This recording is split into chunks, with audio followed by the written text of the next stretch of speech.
Hi everyone, welcome to our latest update. Today we're dealing with the question that people seem to be asking a lot, which is, am I still open for business?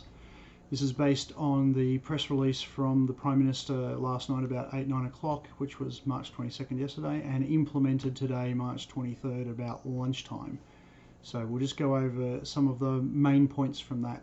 The first thing announced is the closure of certain venues. Because social distancing hasn't been implemented to the level the medical profession wanted to see, we've been forced to move into stage 1 of restrictions, which is the closure of certain venues. So the venues which will be closed, or the business activities which will be closed, are places of worship, gyms, indoor sporting venues, pubs, licensed clubs and licensed hotels, cinemas and casinos.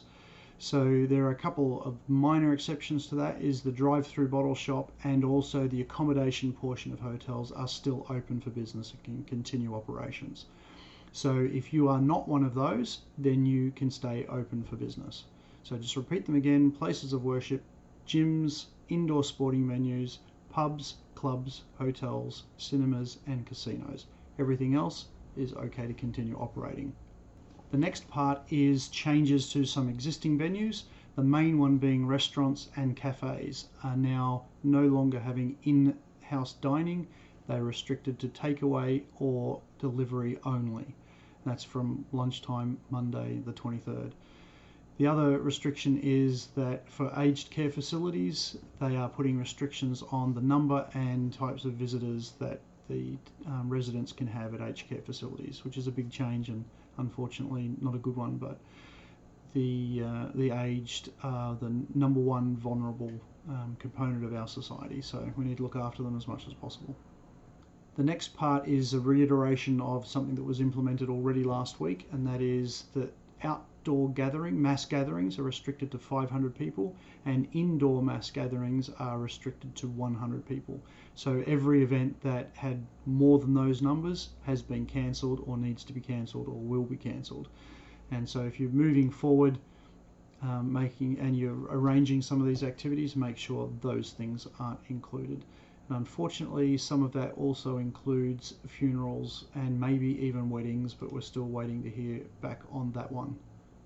With regards to schools, the decision of the National Cabinet, which is made up of all the premiers of states and territories, is that schools will remain open until such time as the medical advice from Dr. Murphy changes. At the moment, there is little to no risk for our children, and so schools are to remain open.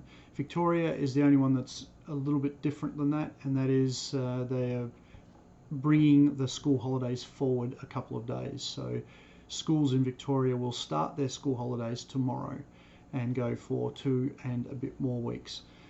The plan is that when we get to the end of the school holidays and school is to recommence, the consensus is that all of the schools will be opened again as per usual unless the medical advice changes.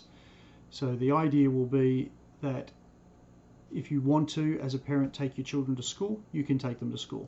If you want to keep them at home, you can keep them at home. And a lot of schools are going around to try and figure out ways to provide virtual instruction to the students that are staying at home. So that's the situation for schools as it exists at the moment. The other thing which was reiterated last night in the Prime Minister's broadcast was that our borders are closed. The only people that will be allowed into the country are Australian citizens, Australian residents and their immediate families. And those people that do return to Australia need to self-quarantine for 14 days or serious penalties will apply if they don't. So that's a pretty big change, and we're basically shut our borders. The final thing that the Prime Minister talked about last night in his press conference was the release of stimulus package number 2, which has a wide range of financial supports to business. We will go over those in great detail, both the stimulus package number 1 and this one last night, number 2, we'll go over in much more detail in coming videos. Cheers.